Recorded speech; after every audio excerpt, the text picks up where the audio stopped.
Innal hamdalillah nahmaduhu wa nasta'inuhu wa nastaghfiruh wa na'udzu billahi min shururi anfusina wa min sayyiati a'malina may yahdihillahu fala mudilla lahu wa may yudlil fala hadiya lahu asyhadu an la ilaha illallah wahdahu la syarika lahu wa asyhadu anna Muhammadan 'abduhu wa rasuluhu alladzi la nabiyya ba'dahu. Allahumma salli wa sallim wa barik ala abdika wa rasulika Muhammadin sallallahu alaihi wasallam wa ala alihi wa ashabihi wa man tabi'ahum bi ihsanin ila yaumil qiyamah, amma ba'd. Faqala ta'ala fi kitabihil karim, a'udzu billahi minasy syaithanir rajim. La ikraha fid din, qad tabayyana rusydu minal ghayy.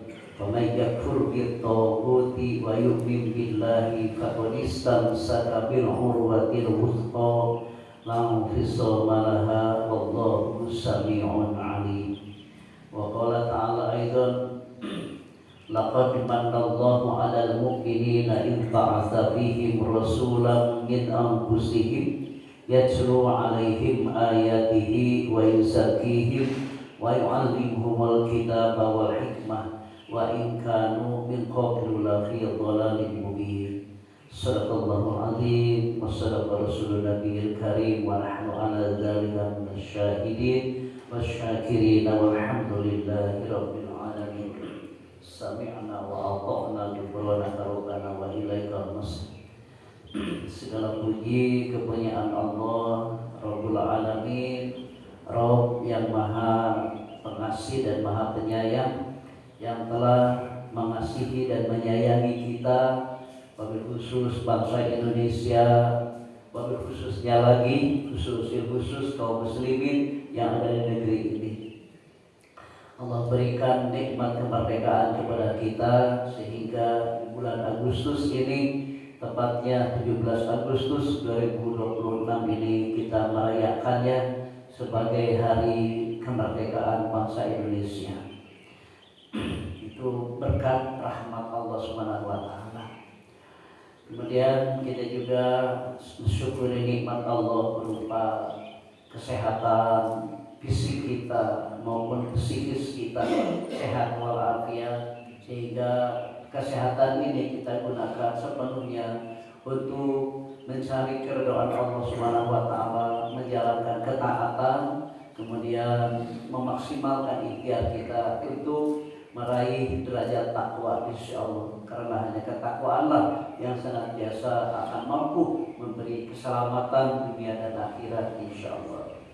Para jemaah yang bahagia, beberapa menit ke depan insyaallah saya akan sajikan kajian tematik berupa esensi mensyukuri kemerdekaan Indonesia dengan memahami esensi arti kemerdekaan. Saya sudah menyiapkan materi berupa slide, tapi tadi malam kebetulan ada kajian juga di Ciberem di Palembang, dan ternyata ada trouble gitu ya, kabel HDMI-nya. Setelah diganti dengan yang punya mesin, ternyata bagus HDMI. Jadi ada masalah. Jadi walaupun dibawa di mobil, saya tidak berani menurunkannya karena waktu dan juga ada sedikit masalah di kabel HDMI-nya. Jadi tidak, mohon demikian, tidak menjadikan kita terhambat untuk melaksanakan kegiatan ini. Para jemaah yang berbahagia, di bulan Agustus ini ya, ada dua momentum yang sakral bagi bangsa Indonesia dan khususnya juga bagi kaum muslimin bangsa Indonesia, yaitu momentum 17 Agustus 1945 yang telah kita rayakan di beberapa hari yang lalu, dan momentum 12 Rabiul Awal yang jatuh pada hari Selasa ya 1448 Hijriah ya. Jadi dua kenikmatan ini kita sinkronkan, kita satukan supaya esensi dari kedua kejadian ini dapat kita laksanakan dengan baik sesuai dengan tuntunan ilahi, bukan kehendak sendiri. Berbicara kemerdekaan, ya arti dari kemerdekaan itu kalau kita artikan secara lahiriah adalah bebas, lepas, tidak terikat, tidak terjajah, tidak diperbudak, ya, tidak ditekan oleh bangsa-bangsa lain atau oleh bangsa manusia. Itu arti secara umum kemerdekaan ini. Indonesia bebas dari penjajahan bangsa-bangsa manusia. Tapi hakikatnya ada sang penjajah yang tidak terlihat, yang dimana daya rusaknya ini lebih kuat ketimbang penjajah bangsa manusia, yaitu sosok makhluk yang gaib tetapi nyata gitu ya perbuatannya, dan daya rusaknya sangat luar biasa sehingga sampai hari ini masih banyak jiwa-jiwa yang terjajah. Sosok makhluk itu adalah yaitu syaitan, iblis laknatullah alaih. Kalau iblis itu kana minal jinni fafasaqa an amri rabbih, di surat Kahfi ada. Iblis itu dari golongan jin, ya. Min nari samum, yang dibuat dari api yang sangat panas, dan itu yang selalu membisikkan bisikan-bisikan jahat pada jiwa kita, sehingga hakikat kemerdekaan jiwa kita terkadang belum terbebas. Kalau ditanya apakah kita hari ini sudah merdeka apa belum, gitu. maka akan melahirkan jawaban yang berbeda-beda tergantung dari sudut pandang, dari mana dia melihatnya, dari gaya hidupnya, dari konteks kesehariannya. Mungkin ada juga yang menyatakan sudah merdeka, ada juga menyatakan belum merdeka. Ternyata sudut pandangnya berbeda-beda. Tapi kalau kembalikan kepada arti definisi lahiriah secara umum tadi sudah disampaikan, artinya kita sudah merdeka dari penjajahan bangsa manusia. Lalu kita bertanya, sudahkah diri kita ini merdeka dari kejiwaan kita, bebas, lepas, tidak terjajah, tidak tertekan oleh sesuatu? Nah, maka ini tergantung dari sudut pandang kita masing-masing. Sebab sampai hari ini mungkin jiwa-jiwa kita ini masih terbelenggu dengan jajahan-jajahan, keinginan yang terus-menerus tanpa batas, gitu kan.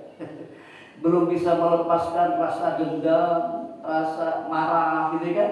Jiwa kita itu kecewa, khawatir, gitu.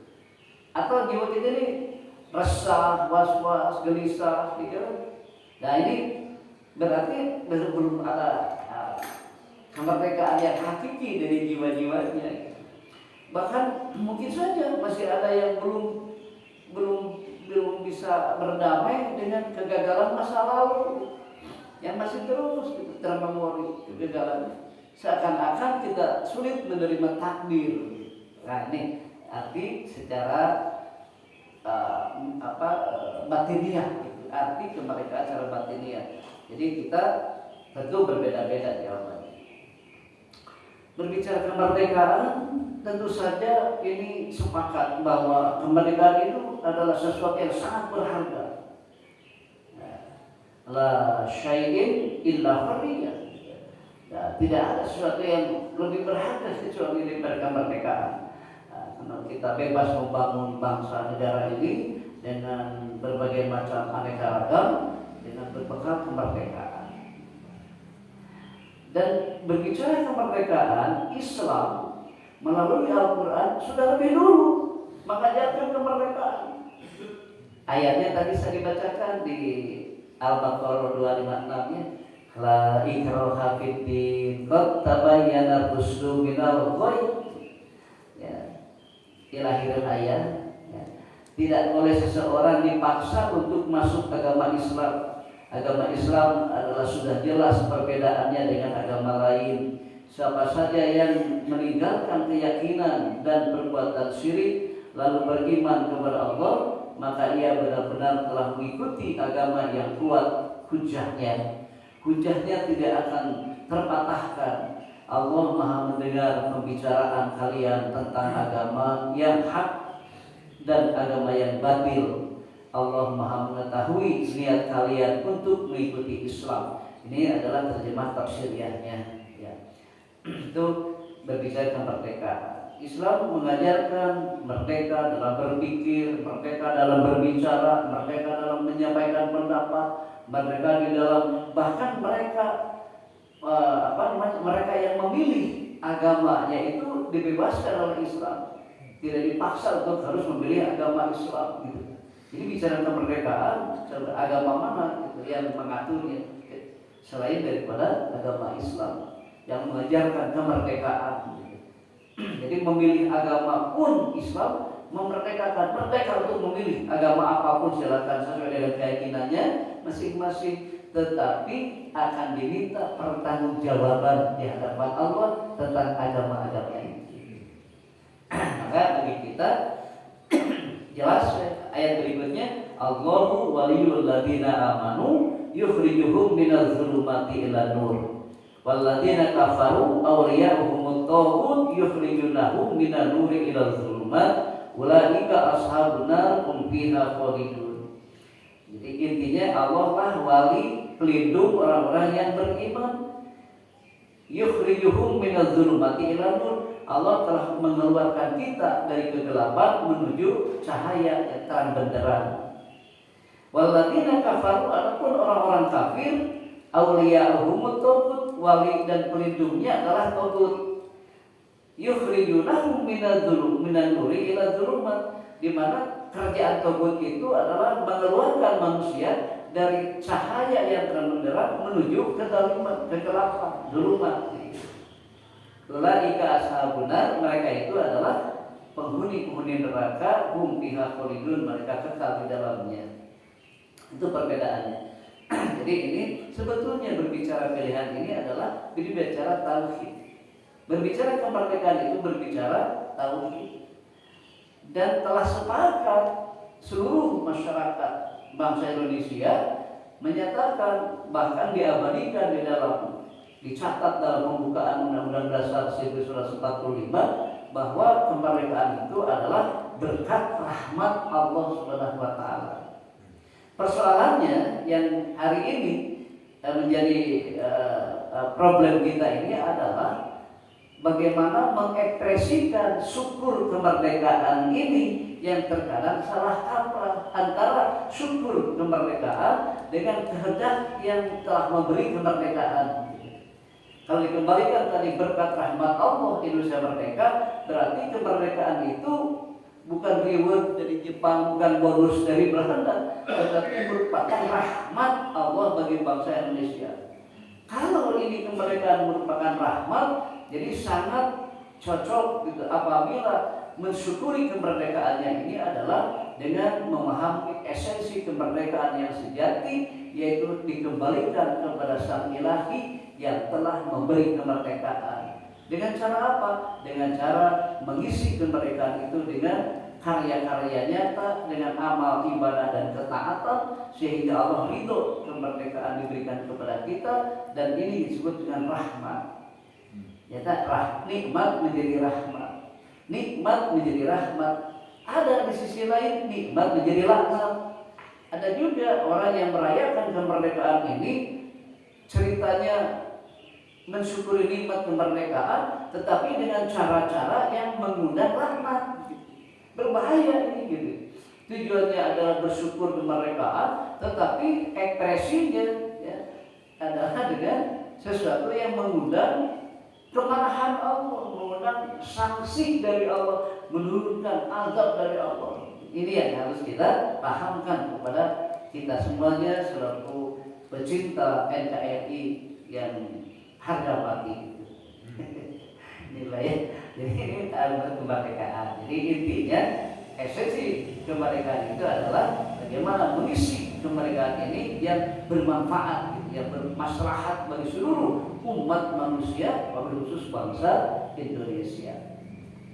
Sebagai seorang nasionalis bagi bangsa Indonesia. Nah, yang kedua saya harus berbicara momentum yang kedua, momentum 12 Rabiul Awal.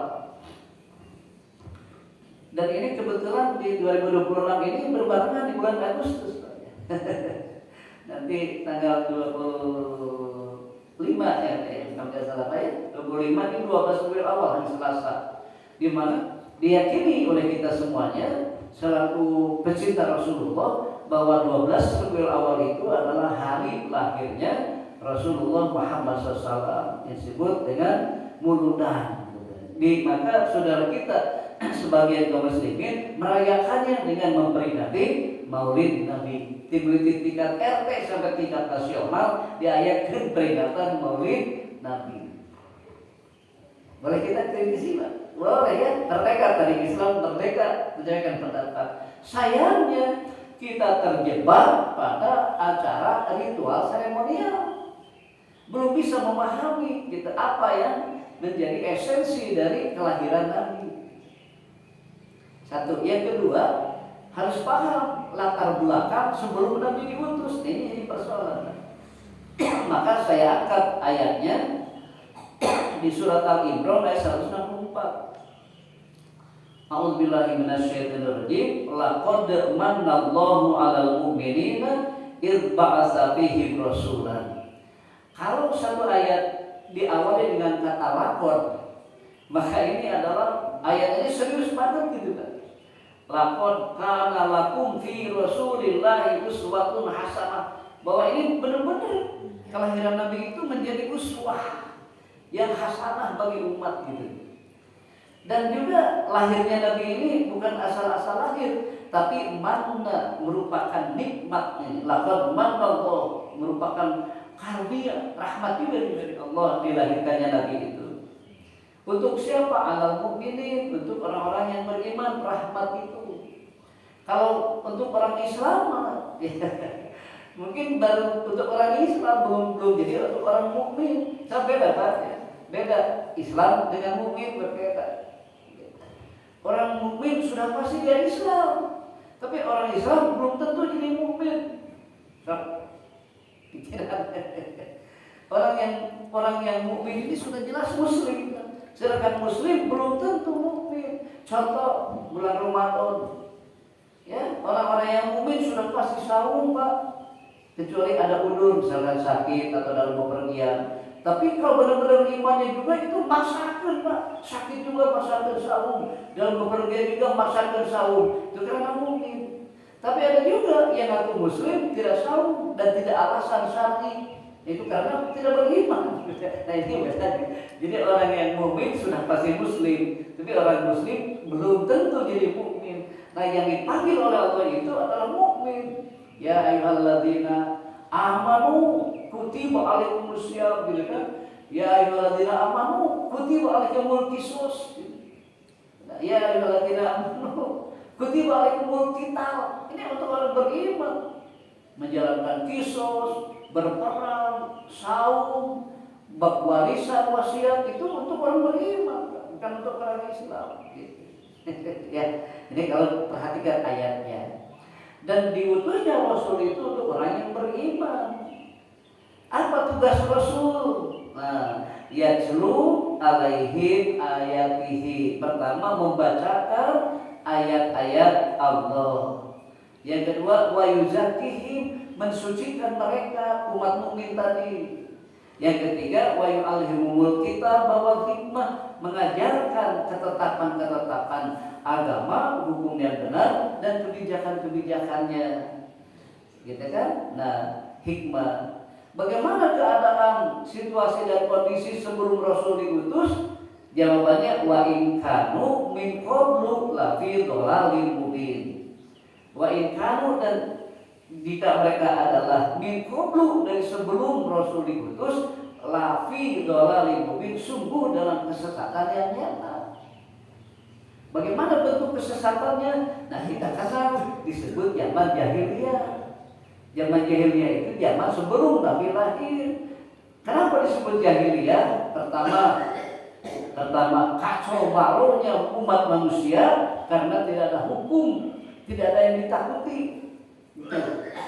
Jangankan manusia, Tuhan saja tidak ditakuti. Gitu. Jadi jahiliyah itu Tuhan saja tidak takut sama Tuhan. Yang kedua, tidak ada hukum yang bisa benar-benar adil untuk ditegakkan. Yang ketiga, maraknya yaitu riba, maraknya penjajahan ekonomi, maraknya ketidakadilan di bidang ekonomi, berbagai kejahatan di bidang ekonomi, pengkhianat bisnis nih. Bukan tujuan ekonomi, tapi justru pengkhianat ekonomi marak di situ, sehingga tidak ada lagi halal dan haram. Cari yang haram saja sudah susah, apalagi yang halal, gitu kata Omar Irama. Cari yang haram saja susah, apalagi yang halal, begitu. Maraknya. Kemudian maraknya perzinahan, perselingkuhan, ini luar biasa. Kemudian pembunuhan ini sudah menjadi hal yang biasa. Jadi budaya Arab itu, kalau seorang ibu yang hamil melahirkan anak perempuan, itu malunya luar biasa, gengsinya luar biasa. Ya kan? Akhirnya dibunuh, biru-biru. Jadi keadaan itu disebut jahiliyah. Nah, apalagi Pak? Banyak lagi yang berkaitan dengan jahiliyah. Ini hukum yang terjadi, hukum riba. Siapa yang kuat itulah yang menang. Gitu. Susah gitu kan ditegakkan keadilan dan kebenaran itu. Jadi yang berkuasa adalah kekuasaan, yang berkuasa adalah duit, yang berkuasa adalah jabatan, yang berkuasa adalah macam-macam kerakusan, ketamakan, kekikiran. Jangan dilihat. Turun pada Nabi diberikan cahaya, yatslu alaihim ayatihi wa yuzakkihim wa yu'allimul kitab. Garis besarnya 3, membacakan agama Allah, ayat-ayat Allah kepada mereka. Kalau ayat-ayat ini kaitannya dengan tauhid. Contoh melihat langit, bumi, alam sekitarnya, lahir ketauhidan, ya gitu. Makanya kita ambil ketauhidannya itu dari sudut pandang ketauhidannya. Bumi no Allah, langit no Allah, ditiupan ku mega mendung anu Allah, diturunan cai hujan anti Allah, gitu kan. Subur bumi tumbuh-tumbuhan merupakan rezeki dari Allah. Tapi kita membuat landasan hukum sesuai dengan hawa nafsu kita karena punya kepentingan dengan perbuatan yang membuat hukum itu. Bukan hukum Allah yang ditegakkan. Berarti hukum yang berlaku adalah hukum yang ilegal. Karena hukum yang legal mah hukum Allah. Gitu. Ini menurut ayat ini. Itu disebut yuzakkihim ayati, membacakan ayat-ayat Allah. Jadi ayat-ayat itu tanda tentang keagungan Allah yang ada di alam semesta, yang ada dalam diri kita. Itu surat Fussilat ayat 53, sanurihim ayatina fil afaq. Nah, karena itu maka kita patut memahamkan, Pak, supaya saudara kita kaum muslim ini tidak terjebak dalam peringatan demi peringatan. Sudah berpuluh-puluh tahun kita, sudah 1448 kali mungkin kalau berkaitan dengan Maulid Nabi, tapi masih belum paham tentang apa yang dilahirkan oleh Nabi. Ya. Jadi kalau kita terjebak dari peringatan kelahirannya, tidak paham kita harus melahirkan apa gitu. Kalau Nabi mah tadi peringati oleh sudah jelas-jelas mulia, agung, Pak. Tadi peringati oleh kita juga. Justru manfaat peringatannya itu untuk mengingatkan kita gitu. Jadi momentum 12 Rabiul Awal ini kita tunggu kaum muslim ini akan melahirkan apa di momentum itu. Ya. Nah, apa yang harus kita lahirkan?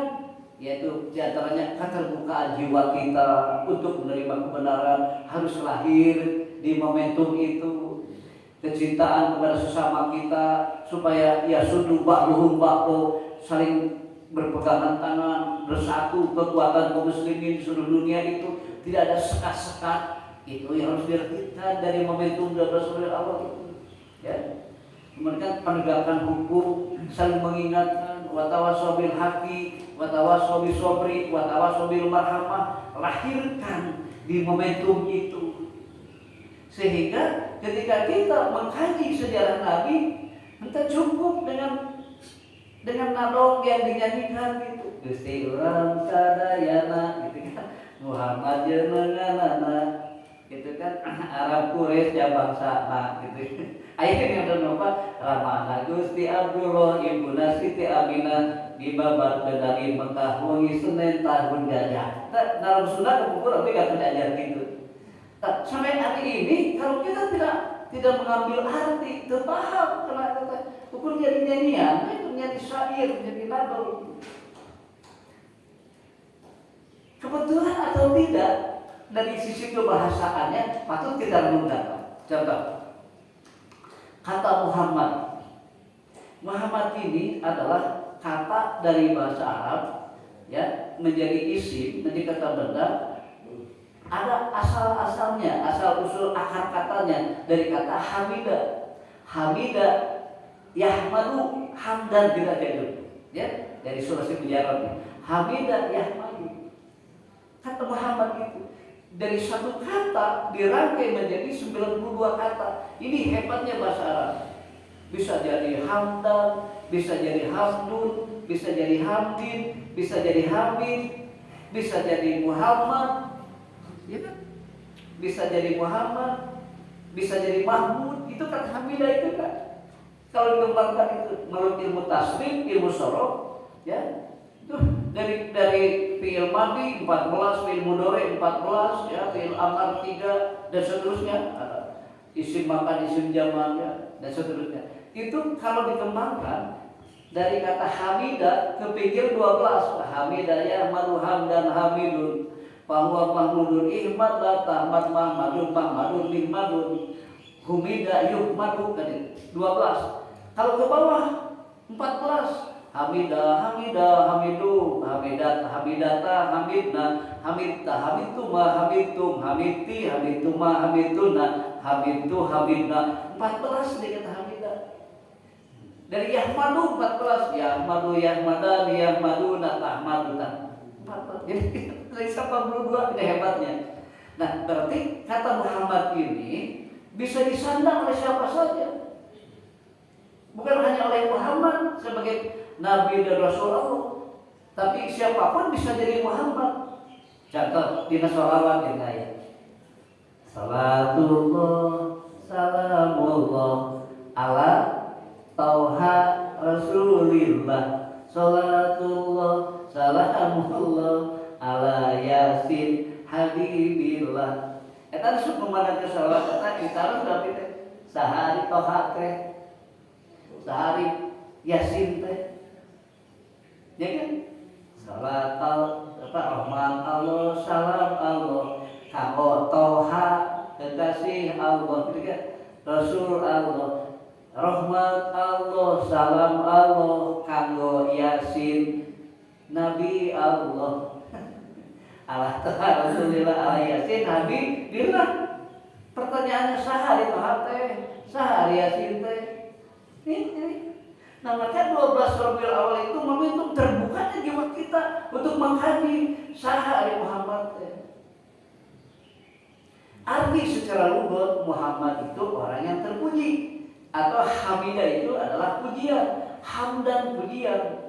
Berarti siapapun orangnya layak menyatakan Muhammad. Jadi itu menuduhkan itu Muhammad itu tah hadir. Muhammad ini nih. Nu diperingati itu bagus pasti dimaksud masuk surga. Tah ieu tah sing jadi Muhammad teh ngarah pribadina siga Muhammad gitu. Satu buka eta tabir eta. Jangan dibuka siga teh pada resikona agung gitu. Malu orang dulu datang. Teman dibongkar siga gitu. Jadi ada mana dia mati jelaskan gitu. Coba. Nah, ini yang kedua. Saha ramakna Nabi Muhammad teh bapaknya Abdullah.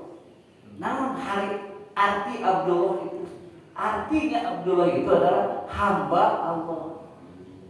Jadi lamun sinkronkeun nama Muhammad sareng ramakna dijadikan kalimat Muhammad adalah hamba Allah. Nih, sabaraha paham belum? Ramakna Abdullah, hakosna hamba Allah, Abdun hamba Allah, Allah. Jadi hamba Allah. Ayeuna ibuna Kanjeng Nabi teh namana teh Siti Aminah. Ari Siti eta panggilan bahasa Arab, mun urang mah meureun nyai atau neng itu lah bahasa Arab. Do, naon lagi itu seueur bahasa Siti. Da kanggo istri mun kanggo pameget Sayyidi gitu. Mata Sayyidina pameget mun istri Siti. Arti Fatimah artinya terpercaya. Jadi dihijinkan Muhammad, Ramana, Ibuna. Ya. Jadi kalimat Muhammad adalah hamba Allah yang punya sifat amanah, dapat dipercaya. Ya, amanah dapat dipercaya. Terus ngurus, ngasuh Nabi Muhammad di Yuswa 4 tahun dahulu sabada di bayi eta. Jenengan ngasuh teh mungkin atau isna aya disebutkeun Siti Halimah. Eta Siti Halimah teh lemurna teh di komplek gitu kampung namanya Sa'diyah. Disebut we Halimah tu Sa'diyah. Siti Halimah urang kampung Sa'diyah. Nah, sehingga Bapak orang kompleks Sariwangi tadi kita. Kompleks Sa'diyah. Namun arti Halimah menurut Al-Quran, arti Halimah bagi perempuan, bagi laki-laki hilim. Maka ku dina surat Shofat dari Nabi Ibrahim ngadoa, Robbi habli minas sholihin. Ya, Nabi Ibrahim juga doa dia lagi ke Robbi habli minas sholihin. Ya Allah karuniakan anak yang soleh. Dijawab ku Allah teh, babasyarnahu bi gulamin halim. Halim atau hilim. Gitu kan? Mata nama Abdul Halim itu teh hamba yang santun. Arti Halim itu. Jadi Siti Halimah itu wanita yang santun. Orang mana itu Siti Halimah teh? Orang Sa'diyah. Apa arti Sa'diyah? Sa'diyah itu artinya teh bahagia atau senang. Kebahagiaan itu namanya Sa'diyah. Disebut Halimah itu Sa'diyah. Halimah orang kampung bahagia. Ada sejarahnya eta kampung Sa'diyah teh. Siti Halimah disebut Siti Halimah wanita yang santun dan bahagia itu kenapa? Karena diberi kemujizatan oleh Allah dengan hikmah lahirnya Nabi. Siti Halimah teh fakir miskin, ya kan, punya peternakan kambing yang selalu dalam keadaan belum ada untung, miskin. Lalu kemudian dia mau mengurus Nabi. Karena mau mengurus Nabi seorang anak yatim, ya kan? Mengurus yatimnya gitu. Lalu kemudian Siti Halimah itu punya rasa kasihan dengan sifat santunnya, mau menyusui Nabi gitu. Dengan kondisi ekonomi yang sangat kuat dan miskin, lalu dengan mujizat Nabi diberikan Allah kepada Siti Halimah, akhirnya peternakannya itu jadi subur makmur. Susunya, kambing-kambingnya itu coba sesudah menawan, sudah subur gitu Pak ya, sehingga bisa dijual. Dengan menjual susu itu menambah pundi-pundi hartanya dan jadi bahagia. Sa'diyah. Jadikan kalimat Muhammad ibuna, Ramana ibuna, pengasuhna kampung hamba Allah. Muhammad seorang hamba Allah yang punya sifat amanah dan sifat hilim yang melahirkan kebahagiaan. Jadi kita biasa diadopsi pemurah.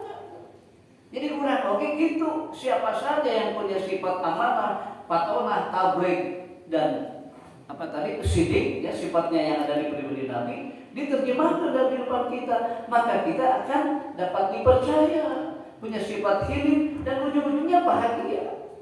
Gitu.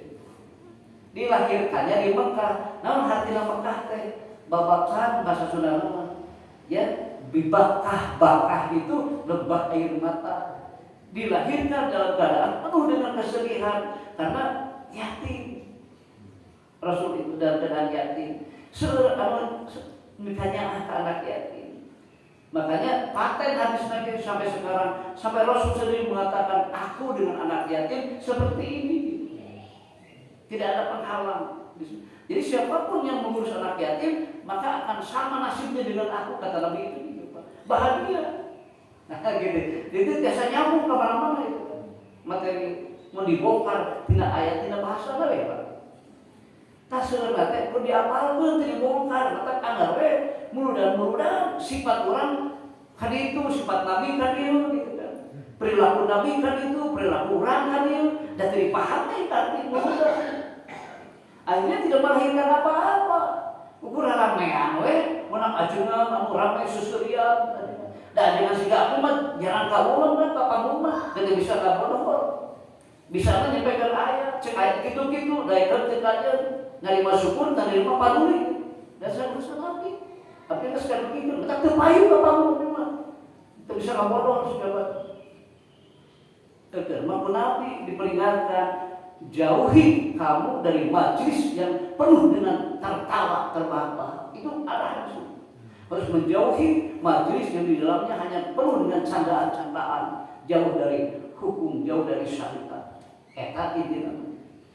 Saya terhayal latihan ngabodor, tapi tidak bisa betul berseri-seri lempar gitu kan, ya, camaran-camaran lempar bisa gitu. Tapi dilarang benar. Hanya Quran bertalbis yang urusan nilai ayat dilakukan dijikan yang lagu dangdut saja nanti. Kamu tahu bisa apa? Paina umatna kita yang barokah tidak yang mau disampaikan ilmu agama.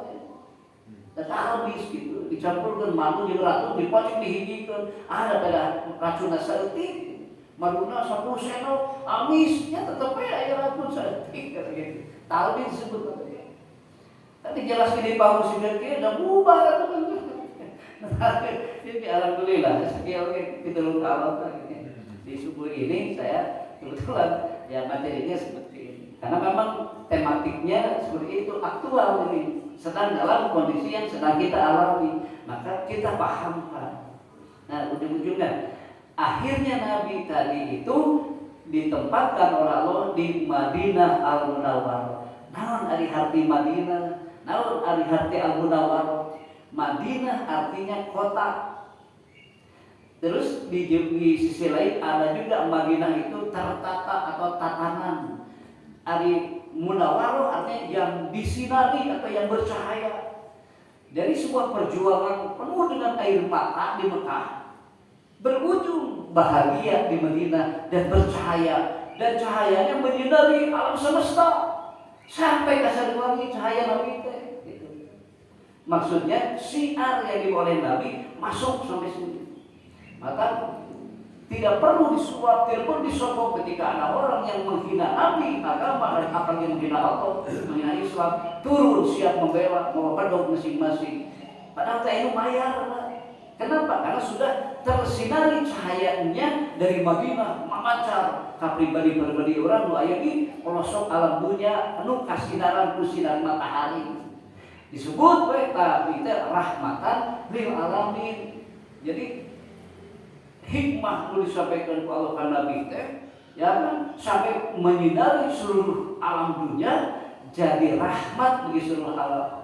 Saya tidak pernah ketemu dengan Nabi, siapapun tidak ketemu dengan Nabi, tidak sejaman dengan Nabi. Tapi ketika Nabi dihina, jadi hati Pak. Bahkan ada yang sampai, wah ini saya bermain menghinakan Nabi, kan gitu.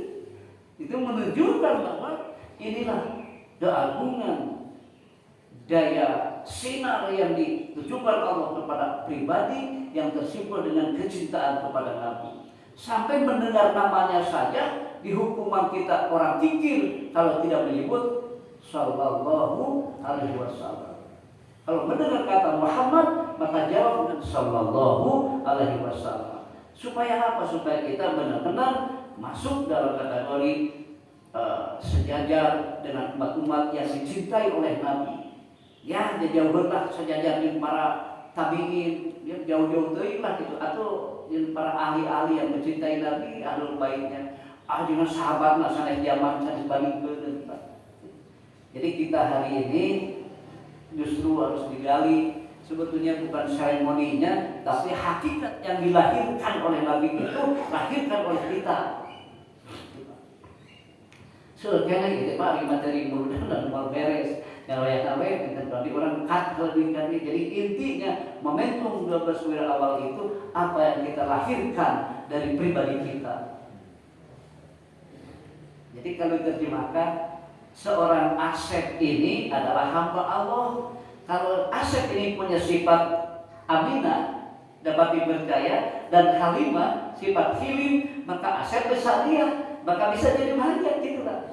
Lalu siapapun nama kita di kalimat dan di sini masuk Pak. sanes nabi wae anu tadi teh.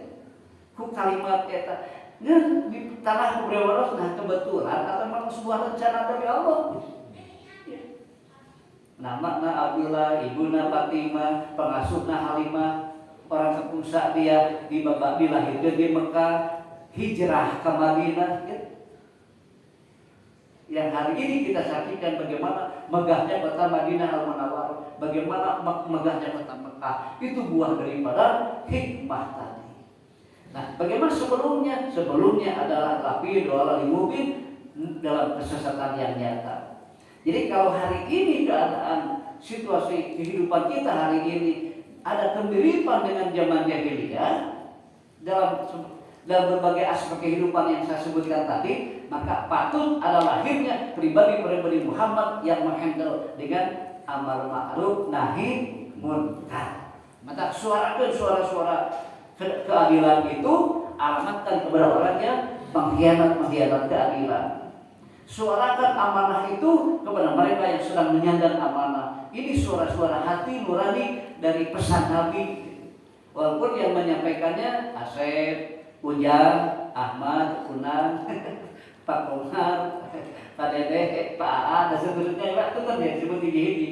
Mereka menyuarakan suara-suara yang dipesankan oleh Nabi untuk disampaikan. Ini yang disebut maulid. Jadi bukan hanya peringatan saja, ya, bukan hanya nyanyi-nyanyi saja, tapi dalami inti daripada pribadi Nabi. Pertanyakan saha tohat teh, saha yasin teh, sehingga Rasulullah Habibillah berkurang. Ya, Ahmad San, Asep San, Ujang San, lahir di Denmark, lahir di itu, Ari punya sifat patona, sidik, amanah, ya. Halimah, Aminah mah bahagia bakal Sa'diyah.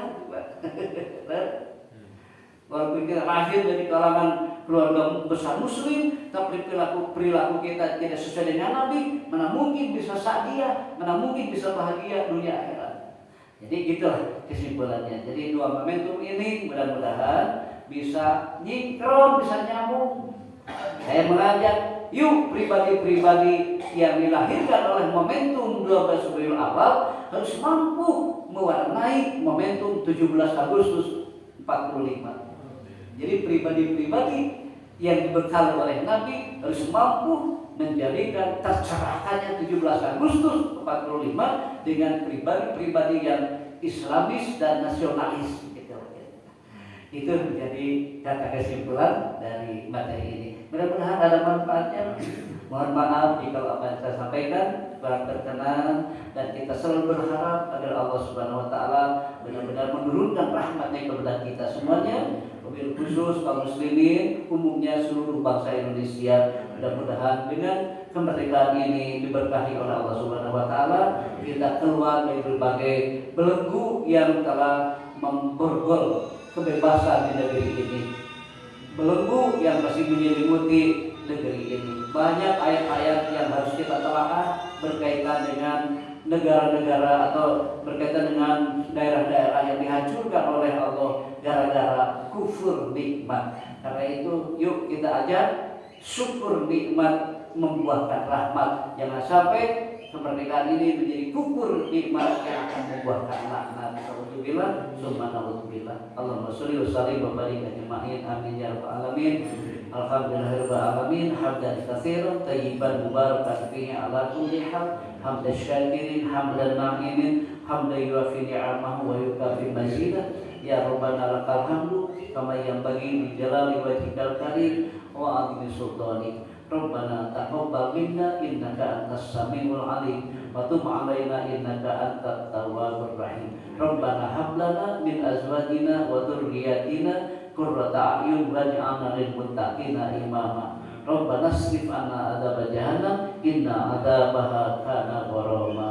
Rabbana atina fid dunya hasanah wa fil akhirati hasanah wa qina adzabannar. Subhana rabbika rabbil izzati amma yasifun. Wassalamu ala mursalin walhamdulillahi rabbil alamin. Wassalamualaikum warahmatullahi wabarakatuh.